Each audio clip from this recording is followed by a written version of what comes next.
General Wilkins, nung dinetain niyo po si Jed, meron po kayong warrant of arrest? Wala po, Mr. Chair.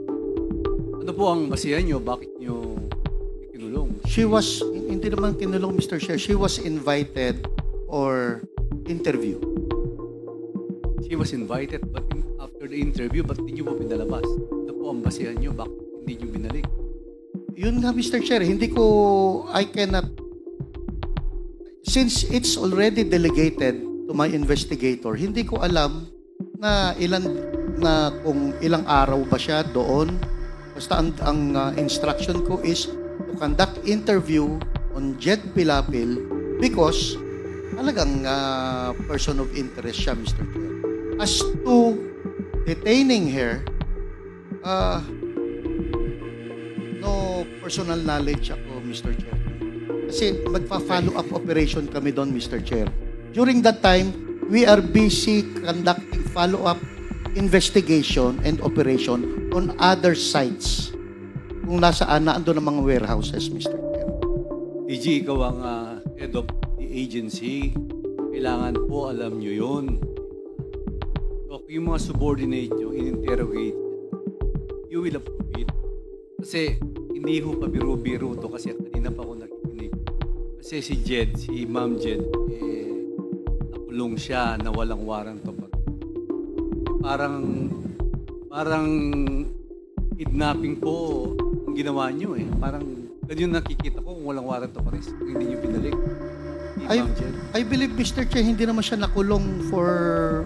Hindi ko alam, Mr. Chair. I don't have the knowledge eh. Kaya hindi kita masagot, Mr. Chair eh. Hindi ko alam kung ilang araw ba siyang nakulong doon, Mr. Chair. Mr. Chairman, can I,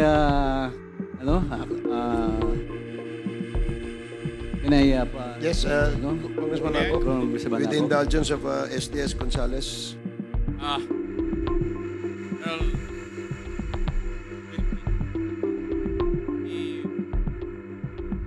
Madam Jed,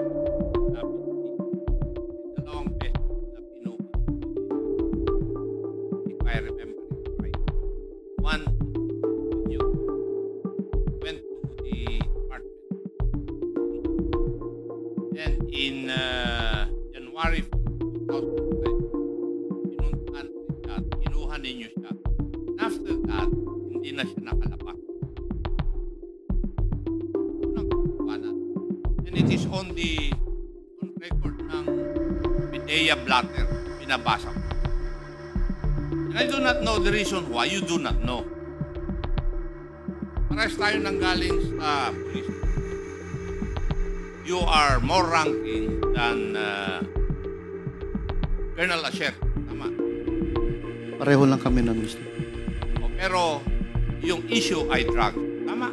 Yes, Mr. Chair.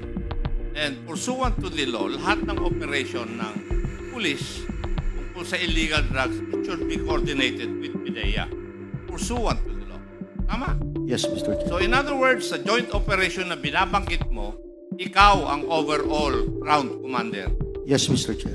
And you are the one responsible for what your men will do and will not do. Tama? Yes, Mr. Under Chair. the principle of command responsibility. Eh, bakit Yes. dinideny mo ngayon na hindi mo alam?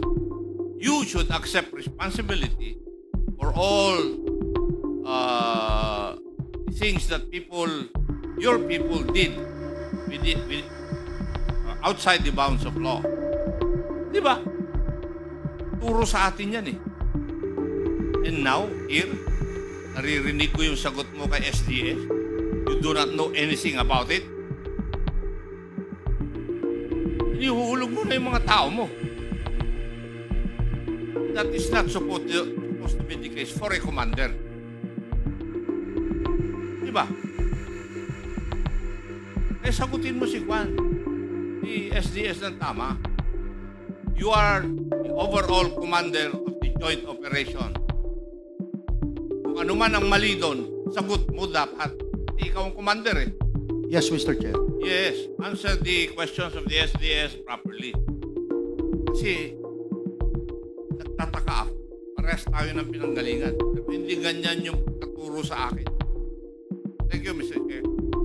Man, Thank you, Congressman Akop. With the indulgence again of Congressman Okay, I will give the Gonzales. floor to Chairman. Okay, Caracas. Congressman Paduano, you are recognized. Chairman, anyway, naunahan lang ako ni Chairman Akop. Kasi, General Wilkins,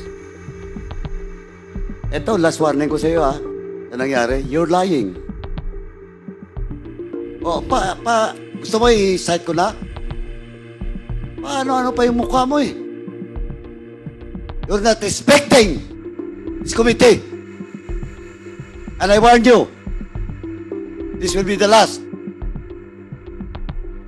Kanina nang tinatanong kita, akala mo hindi kita babalikan? Now you admit